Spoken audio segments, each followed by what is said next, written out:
Welcome to Timber&Terra. I'm Glenn. And we're back up here on making the middle road on this woodlot, 45-acre woodlot, which is, I guess, a couple miles down the road from my house.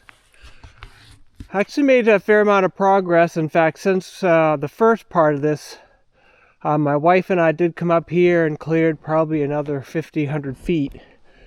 Because it was just all small material, wasn't anything to cut down really as far as firewood goes. Snow's quite deep. I think we got another somewhere between 6 and 10 inches of snow since we were here last.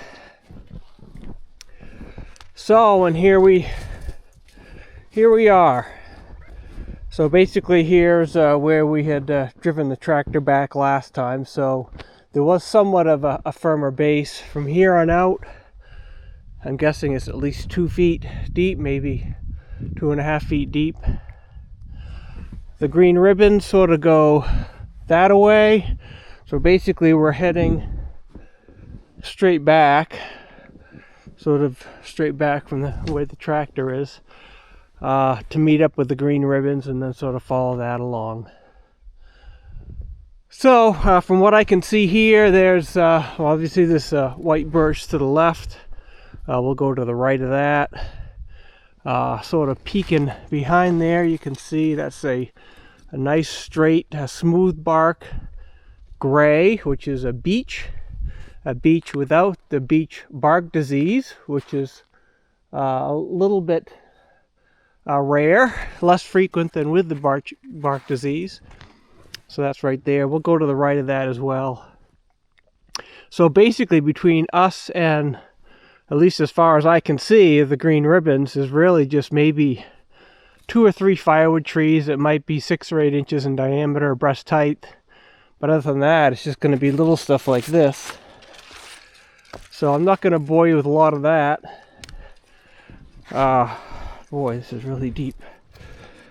So maybe I'll show you some of me struggling to swim through the snow to get to the base of these bramblets. I think a lot of these either are hard maple, some are striped maple, or striped maple.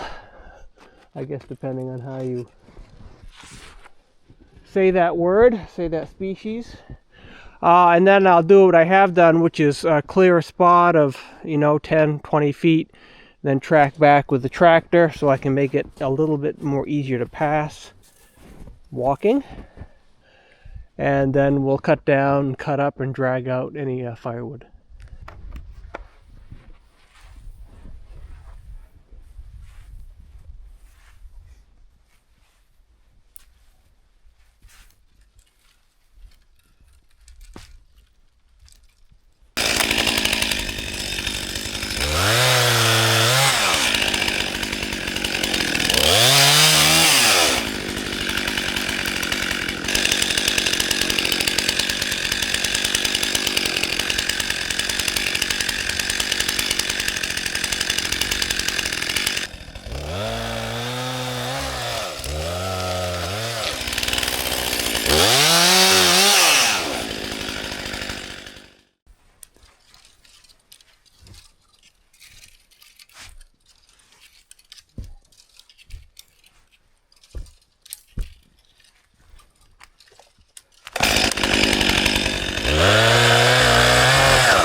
I don't know what I was hitting, if it was ground or if it was part of that, I think that was a dead popple that was lying across here, but it was stout. It was not a soft landing, but an abrupt one. And there's a deep hole there. I don't know what that is, but I was turning up dirt on the other wheel, so I just don't know how to get through here. Well, I have a little bit of room over there. Let me try to hug this side. I was trying to hug this cherry tree. Oh, and I'm just noticing logging scars. Pretty sure those are chain scratch marks from a skidder. But yeah, you can tell this is pretty open. I don't know if you remember from the last video, if you watched it, I showed a map, and the map was sort of a Google aerial view in the wintertime, and you could see some of the original logging roads, but they go north-south, where the rectangle of my property is east-west, which is where I'm making the road. So I'm crossing a lot of these roads. In the future, they'll probably be good shortcuts. Probably clear some of them out, but to try to reuse a lot of them now, such as this one, is just going in the wrong direction. There's another one down there to the left, same sort of thing. But anyhow, for the problem at hand, I'll try to hug that side, try to stay out of that, and then try to avoid whatever I was hitting here, which I just don't know. Well, all we can do is find out, but the last thing I want to do is get stuck up here.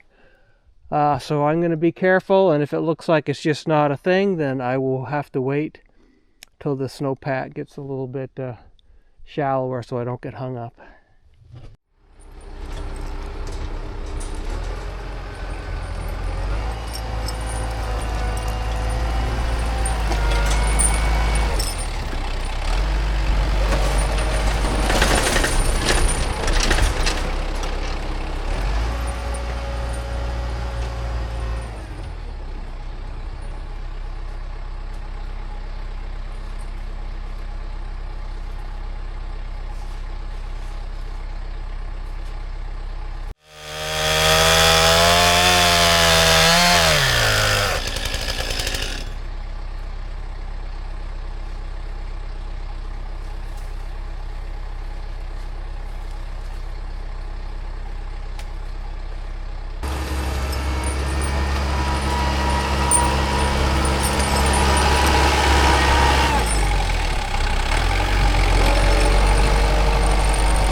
you saw I was able to get through whatever that little divot is, swale, whatever you want to call it.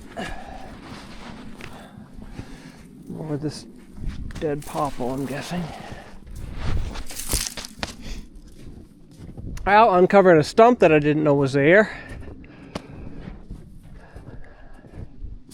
So you can see the belly of the beast is scraping as I drive out here, but I sort of think I'm tempting fate. You know, that plus just the difficulty in getting around here just with these tiny little 2-inch twigs. I think I'm better off spending my time doing something else. So that's disappointing for me. I guess the only plus side is I did want to come out here because I have about probably 3/4 of a mile or to a mile or so of unkept, unmanaged town road that I want to keep packed down. So when I do want to come out here, I have access, and that road is fine. So I'm glad I was able to do that, to keep that accessible. But I think I'll have to wait till the snowpack settles down a little bit to come back out here and do any sort of meaningful progress. So whenever that time comes, we'll catch up then.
The gun.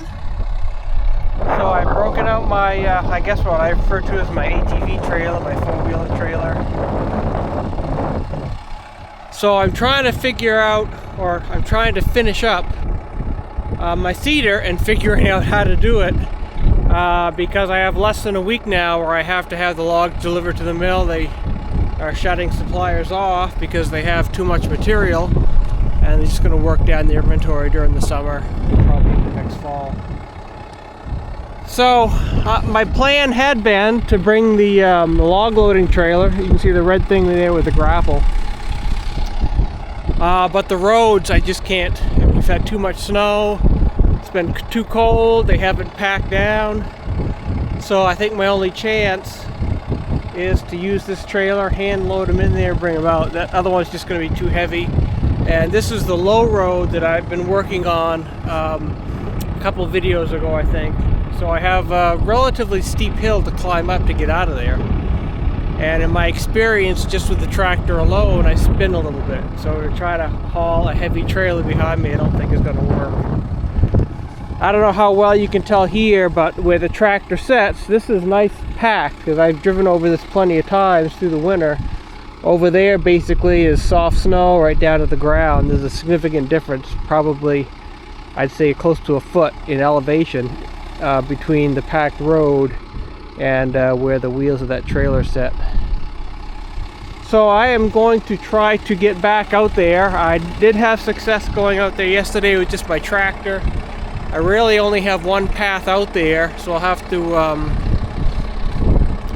sort of meander my way through the woods, because the roads in the woods are fine.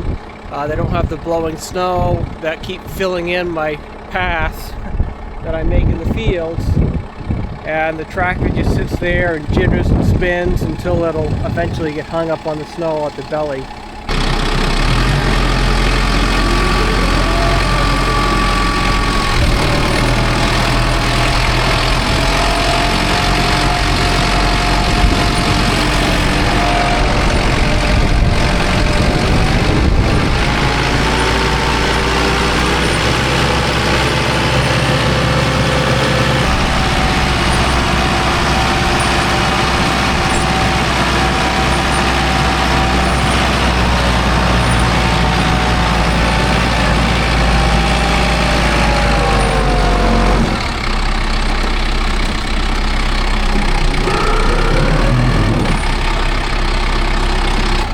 Well, and that's what I mean. I could probably get out of here, but I can't do that and hold the camera at the same time. But even though I've been out here several times with the tractor, for whatever reason, it's just not cooperating. Well, that was short-lived optimism. I am stuck. These wheels are just turning so freely. I am just hung up, mostly on the back, in hard-packed snow.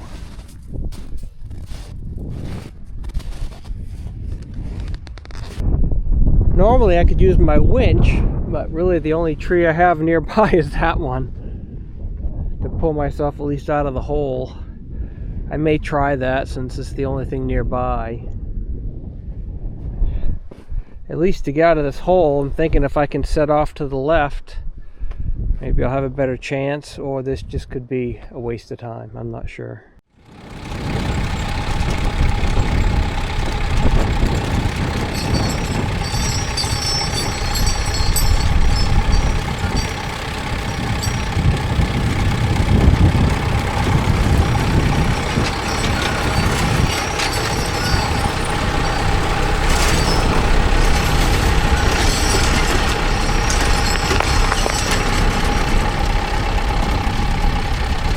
Well, I guess that didn't work either.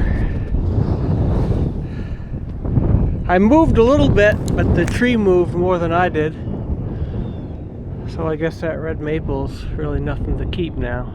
Well, it looks like my only choice now is to dig out the center with a shovel and hope that the wheels set down enough to get some traction.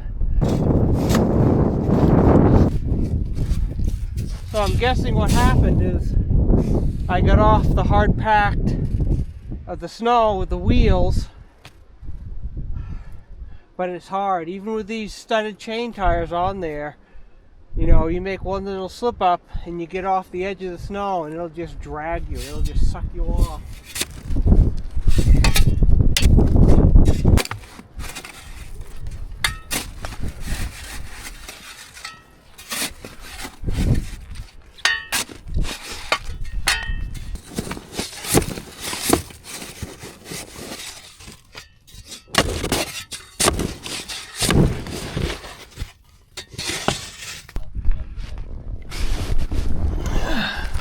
I think it's mostly clear under there.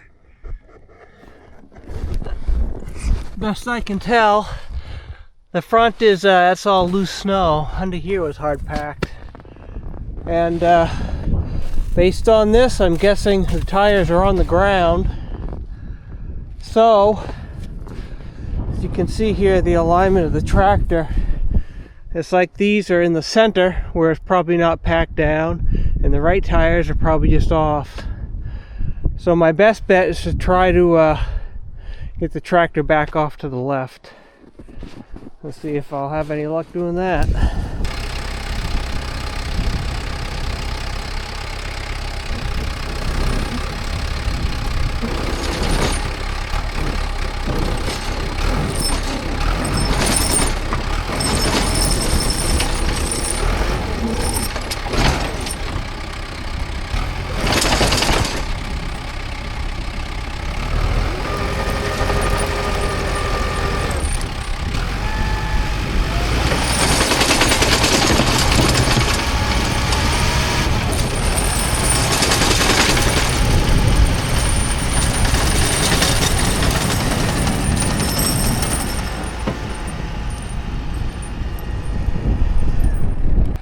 Well, that worked.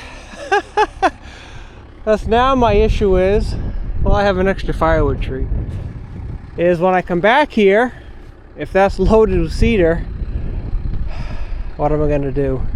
What I'll probably do with the tractor back in the woods, hopefully safe and sound, may try to run over this several times with the snowmobile, see if that won't pack it down enough.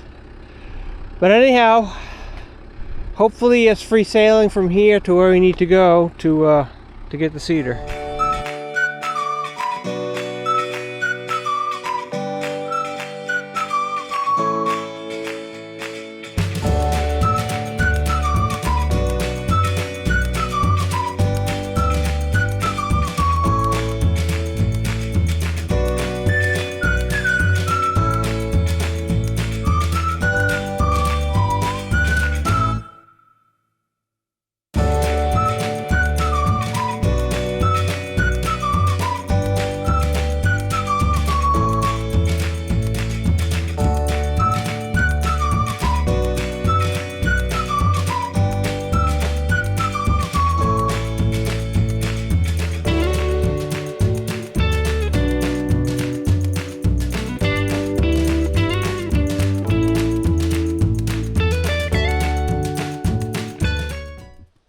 Welcome to Plan C. Back out here where I started Homeowner Silviculture, and I'm going to continue that. So this section of woods here, which is bordered by the road here, a road that way, and then a road that way, basically just where that big pine tree is, the larger one. So it's a relatively small area, but easy to keep track of, easy to feel like I have progress. So it's a couple days later. We've had some really warm weather. I don't have issues coming out here anymore. I'll explain a bit about why I abandoned that low road that we got stuck with the trailer in here that you saw just a bit ago. But you can see here, and the dog has found it, deer droppings. The deer have been munching on these cedar leaves, needles, scales. You can see they're mostly gone, so I'm going to do more of that. So I reviewed the management plan here, I think in number 2, part 2 of the series, where I'm primarily managing this area for eastern white cedar, northern white cedar, which is this stuff here. But you can see fir has grown around here. I took a red maple down there. There's spruce. And then over here, which was part of my short-term goal here, was some of the larger quaking aspen, or what we refer to locally here as poplar or popple. Those are larger trees. Basically anything that's not cedar is targeted to be removed. But that doesn't necessarily mean you just wipe out everything that's not cedar and you're done. There are some reasons, and I'll explain each and every one as I go through, at least examples of each, why I choose to leave some. But generally speaking, I'm going to leave trees that aren't really in the way of a cedar growing. So right here, for instance, we have a fairly open area. And even though this is a sizable fir tree, and I could take it down and sell a log, this cedar here has a fair amount of light around it. But, for instance, the first one I'm thinking I'm going to cut here is this smaller fir here, which is probably the same age as that much larger one. But you can see here it is growing right next to a couple cedars. So I'm going to take this one down and then figure out, perhaps if one of these 2 cedars should come down, and salvage the best one. Well, I guess I should explain what happened after I get the trailer unstuck and why I'm on Plan C. So after I got that unstuck, I was able to go to the road successfully that I was going to pick up the cedar, but I was really struggling. I could not turn around with the trailer. With a light trailer, it won't. The wheels just skid. They still want to go straight back. They don't want to turn, say, into another road easily or into an opening in the woods to turn around. And even empty, when I was going up the hills from the low road up to this level up we're at here, the elevation essentially, I was still spinning quite a bit. So I knew it was probably a lost cause. and I just gave up. I thought it was tempting fate again. I don't want to do that. I've tempted fate before, and it's not fun to do. So that's what brings us here to plan C, which is going to be successful because I'm just cutting stuff down and putting it roadside. I'm not planning on taking anything out of the woods and taking it anywhere else.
So these are some buried firewood logs, the red maple, another one there. So yeah, I wasn't able to really put it back where it came from, which is nice and neatly stacked. But that'll be good enough. They're off the side of the road. I think somewhere here I have some cedar buried, maybe down there. I'll get to my cedar story here in a minute. So took down this one. You saw me cut that angle at the bottom. That's just an easy way to get it off the stump, knowing it wasn't going to fall. It was just sort of hung up in that tree. So as you saw, I needed to take it down. But you can see this tree here, which has a significant bend in it right about there. I was doing all I could to try to find light. So having that fir tree gone, I think I'm just going to leave both of these, you know, and then in several years figure out, you know, which one makes sense to take down.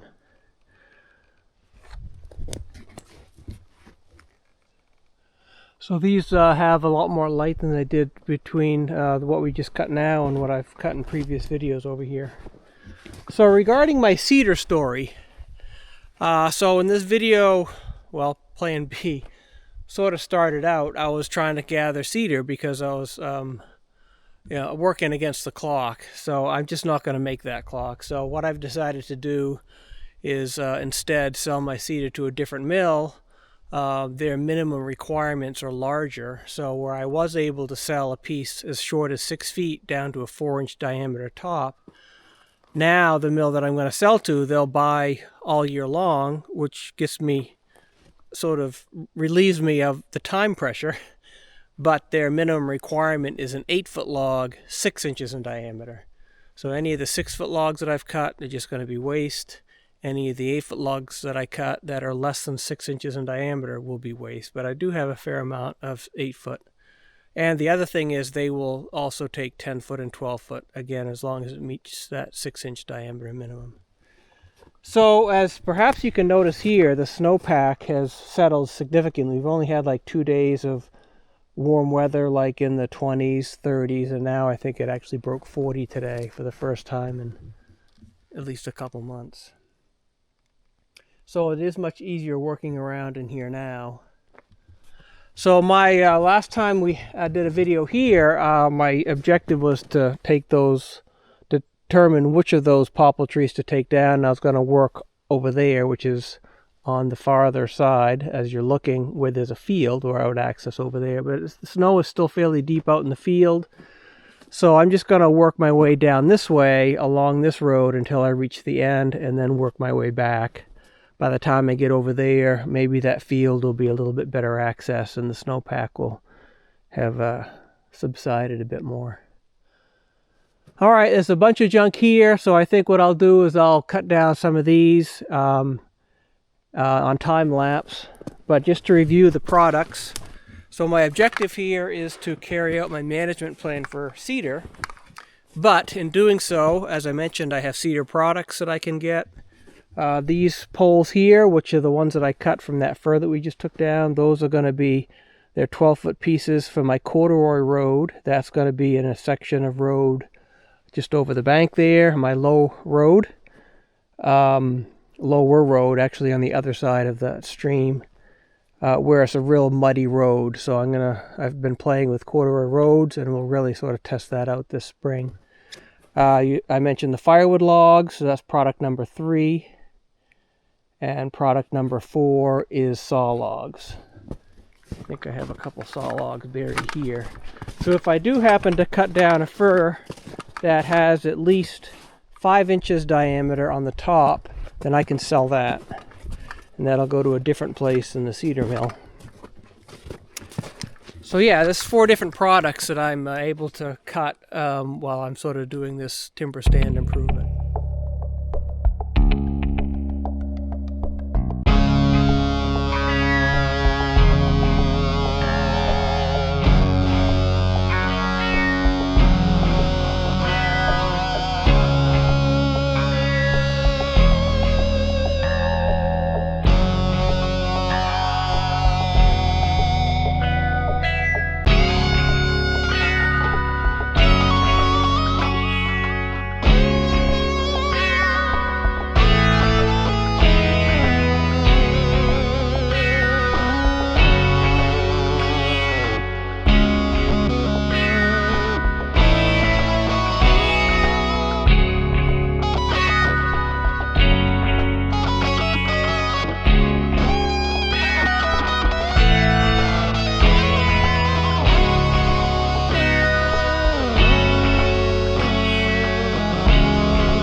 Alright, so I generated another 3 of those corduroy poles.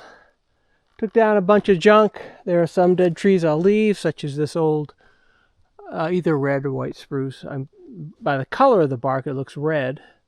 So I'll go with that, red spruce. There's a couple of dead ones here.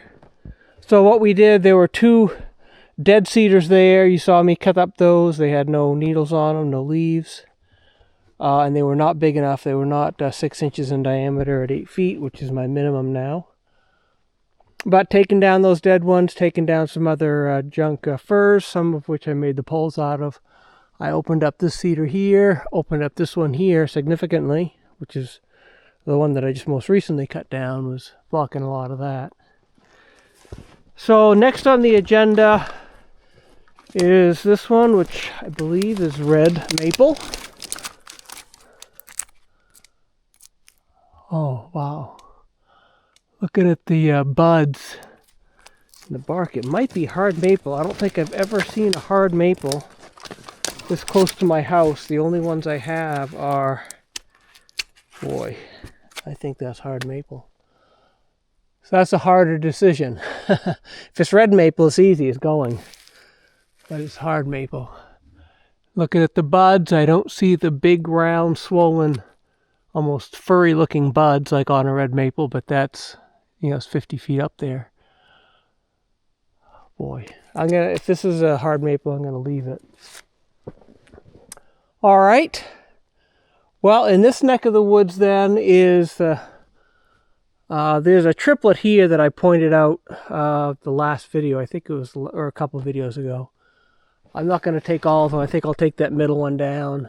Maybe the middle one and the left one, and make saw logs out of that for sale. But before I tackle that, walking basically just a little bit deeper into the woods here than we were. Looking up there, I don't have any issue with these firs. You know, let them probably go another 3 to 5 years. This one here, I think I'll take down. We do have a decent sized cedar there. There's a dead fir right there, and just almost behind that cedar is looks like a decent fir as far as getting at least one saw log out of it. It's tall and skinny. Take that down, and there is a red maple there. In fact, I can see, I don't know if you can make out on camera, but from here, if you see the ends of the branches, there are, yeah, you can actually see the buds. They're sort of roundish, almost have a furish type of rough edge to them. Which the hard maple, which I believe is hard maple straight up above us, I don't see that as much. It looks like the branches come more to a point, which is more like a hard maple. So it's hard for me to believe that's hard maple. I don't know. I'll have to give it some thought. Maybe I'll just wait for the springtime to see what shape leaves form on it. But this one here I'll take down. The junk trees there I'll leave. They're sort of out in the open. So another reason for leaving some trees, or leaving trees that aren't really inhibiting light too much, is wind. Because if you take down too much of here, then the trees that are left standing are subject to wind throw, meaning blown over by the wind, because they don't have the protection of the trees around them. So that's why I'm going to leave as many trees as I reasonably can, and still achieve my objective of encouraging cedar growth.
So that tree ended up being dead.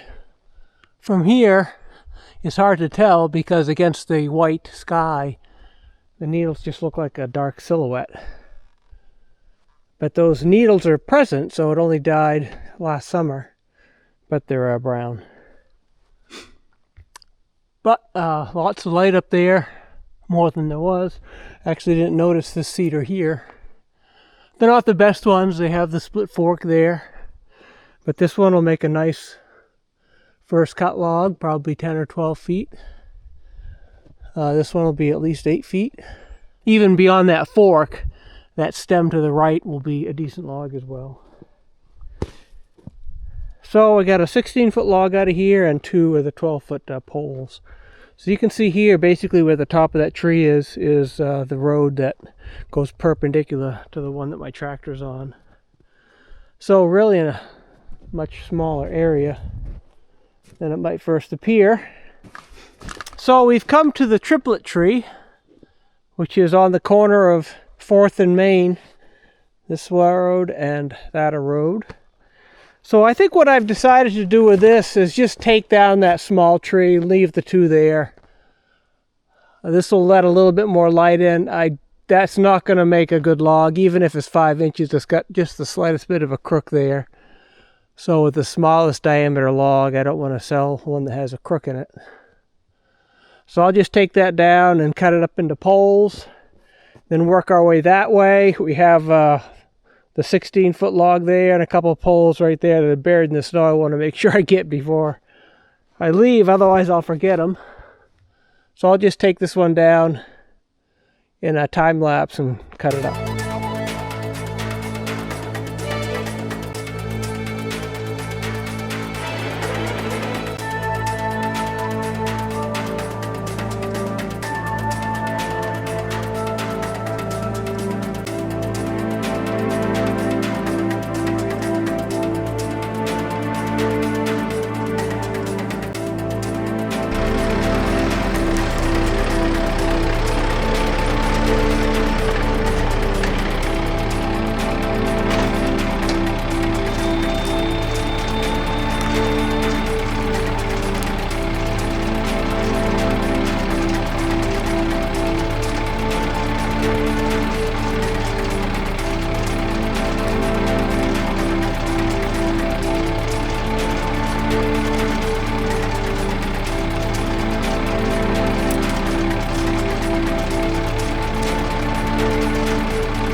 So the triplet was over there. The first two I dragged over there to that pile.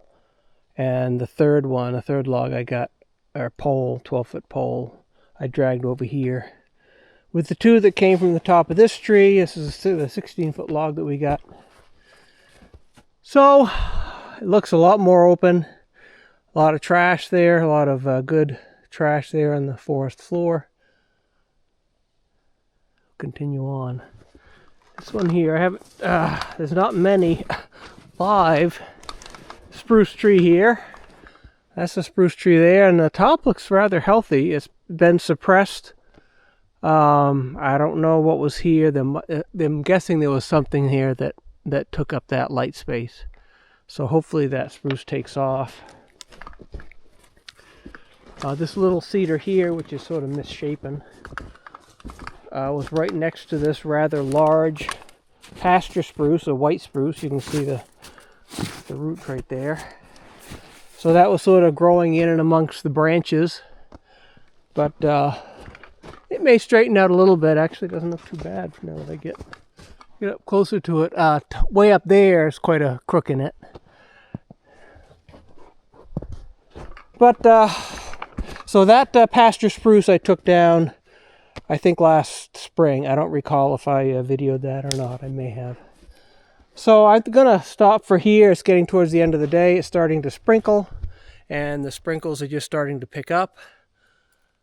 The weather has changed significantly since I started this video. The conditions are completely different. The snow is wet and sticky. It's still rather deep, probably almost up to my knees. You can see the wet. There's good and bad. Like with everything in life, there are trade-offs. It's more comfortable to work in. It's like 40 degrees. I can get around easier, but the snow is sticky. It's heavier. It's harder to pull some of these by hand because it acts like a snowball. It just wants to stick to itself. As opposed to the light, fluffy, powdery, dry snow, it just pulls it through like there's nothing other than the weight of whatever you're pulling. So we'll continue this on. We still have the objective of, hopefully you can see those larger trees back there. Those are the aspen that I need to take down at least some of. So we'll continue working our way this way towards that open field. Basically doing the same thing we've been doing. Thinning out the junk, thinning out trees that are in the way of decent cedar growth. There are some I'll always take down, which is a gray birch and red maple in this cedar stand. That's specifically what my management plan says to do. The rest of the trees I'll generally leave as needed for wind throw protection as well as just sort of a placeholder tree that encourages the subject cedar trees to grow straight and tall, rather than to keep live branches and grow larger in diameter and not in height. So I appreciate you hanging around for all three of these plans, one of which sort of worked out. I'm guessing the next video will be a continuation of this, and then perhaps go up to that road and try to break more of that road on the hardwood woodlot. So thanks for sticking around for this one. I appreciate it, and hope you stay tuned for future ones.